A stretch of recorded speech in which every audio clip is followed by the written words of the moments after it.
د انګلستان خو د پی ان پی مشر هغه سردار شوکت کشمیری ته په ډیر درناوي بلنه ورکو چې سټیج ته بلنه راوړي خپل درنه وینا له موږ سره شریک کړي.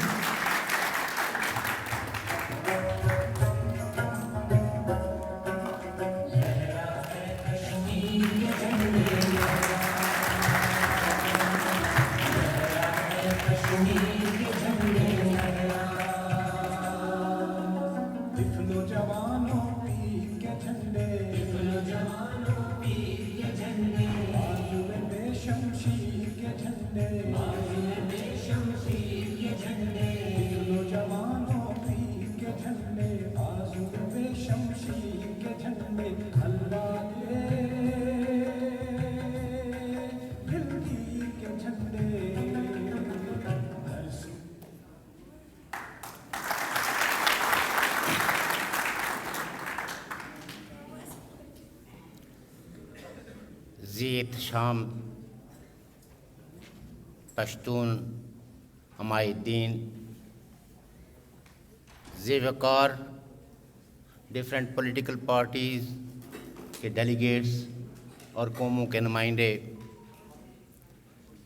سب سے پہلے تو میں آج کے اس جرگے کے کوآرڈینیٹرز اور پی ٹی ایم کے رہنما جناب ملک بازائی صاحب کا بہت شکریہ ادا کرتا ہوں کہ انہوں نے مجھے یہ اپارچونیٹی مہیا کی کہ میں آپ کے ساتھ چند ایک باتیں کر سکوں. ذی وقار آڈینس، آپ جانتے ہیں کہ جرگوں کی تاریخ، انسانی سماج جب سے مارز وجود میں آیا تو لوگ جرگے کرتے رہے ہیں، اور وہ جرگے لوگوں کو سستا اور فوری انصاف مہیا کرنے میں بنیادی کردار ادا کرتے تھے کہ کوئی کسی بھی سماج کے اندر کوئی بھی شخص کسی سماجی برائی کا مرتکب ہو تو جرگے اس کو کیفر کردار تک پہنچاتے تھے اور اسے کہتے تھے سستا انصاف، فوری انصاف. لیکن سامراجی طاقتوں نے اور بالخصوص 17ویں صدی کے صنعتی انقلاب نے، ہونا تو یہ چاہیے تھا کہ انسانوں کو زیادہ سہولتیں ملتی، زیادہ انصاف ملتا، زیادہ حق ملتا، لیکن انہوں نے وہ جو ہمارا پرانا برادری کا نظام تھا، جرگوں کا نظام تھا، جس میں لوگوں کو آسانی کے ساتھ وہ اپنے حق کے لیے، اپنے کسی تنازع کے حل کے لیے اپنے حمایتین کا کوئی جرگہ منعقد کر کے اس کا انصاف کرتے، انہوں نے اس سارے نظام کو توڑ پھوڑ کے دیا. لیکن پشتون قوم کو یہ شاباش ہے کہ انہوں نے لویا جرگے کہ اس تاریخی سفر کو جاری رکھا. نظام جو بھی آئے، رہنما جتنے جدید آئے، لیکن لوئے جرگے کی تاریخ تبدیل نہیں ہوئی، اور رہنما بھی مجبور ہوئے کہ لوئے جرگے منعقد کر کے ہی عوام کے اندر ایک کنسنسس پیدا کیا جا سکتا ہے. ہم سارے لوگ جن کی سرحدیں ایک دوسرے سے ملتی ہیں، ان کے دل بھی ایک دوسرے سے ملتے ہیں، ان کے دکھ بھی ایک جیسے ہیں، ان کے درد بھی ایک جیسے ہیں، اور ان پہ مسلط وہ پالیسی ساز جو تقسیم کرو، کنفیوز کرو، قوموں سے ان کا تاریخی شعور چھینو اور ان پہ پروکسیز کو مسلط کر کے انہیں تقسیم کر دو. آپ نے ایک لمبا سفر طے کیا ہے. پشتونوں کی تاریخ اور پشتونوں کی سرزمین پاکستان کے حکمران طبقوں نے ایک پروکسی وار کے لیے ایک لانچنگ پیڈ کے طور پر استعمال کی ہے. لیکن میں پی ٹی ایم کے رہنماؤں کو اور بالخصوص منظیر پشتین کو، جنہوں نے امن کی بات کی، جنہوں نے دوستی کی بات کی، جنہوں نے انسانی حق کی بات کی، بلا امتیاز رنگ نسل سب لوگوں کو برابر کا انسان قرار دیا، ایک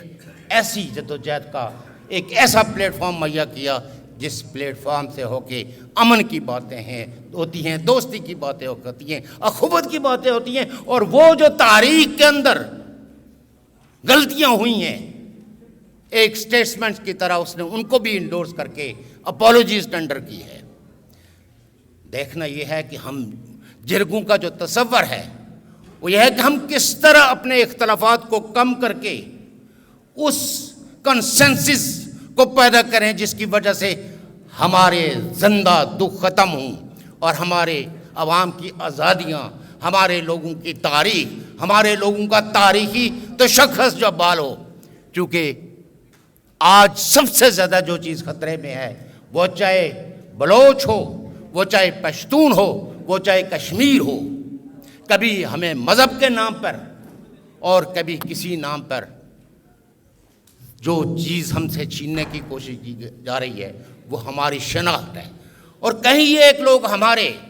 اس شناخت سے دستبردار ہونے کے لیے بھی تیار ہوئے اور انہوں نے پراکسیز کا کردار ادا کر کے اپنے ہی قوموں اور اپنے ہی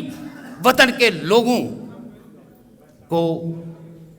مشکلات اور مصائب میں مبتلا کیا. لیکن میں یہ سمجھتا ہوں کہ 21ویں صدی کا سب سے بڑا پیغام ہم مظلوم قوموں کے لیے ہے کہ بلوچ آزادی کی اس شاہراہ پہ گامزن ہیں کہ جہاں ان کی مشکلوں اور مصیبتوں کے دن کم ہونے والے ہیں. وہ ہزاروں لوگ جو جبر کی طاقتوں نے غائب کیے ہوئے ہیں، جس کو کہتے ہیں انفورس ڈس اپیرنسز، وہ پشتون جو گزشتہ 40 سالوں سے ایک جنگ کا ایندھن بنے ہوئے ہیں، یہ دن ان گفتوں کے لیے موت کا دن ہے جو ہماری یونٹی کے خلاف، جو ہماری آزادی کے خلاف اور ہم تاریخی قوموں کو مٹانے کے لیے دن رات سامراجی طاقتوں کے ساتھ مل کر سازشیں کر رہے ہیں. سو میرے دوستو، ہم کشمیری 1947 سے لے کے آج تک تقسیم، ظلم اور جبر سہ رہے ہیں اور ہمارے ہزاروں نوجوانوں کو موت کے منہ میں دھکیلا گیا. اور ہماری جو سرزمین ہے جسے شاعرانہ مبالغہ کے طور پر کہتے ہیں، یہ آزاد کشمیر ہے. دنیا میں کسی قوم کو یہ کہلانا،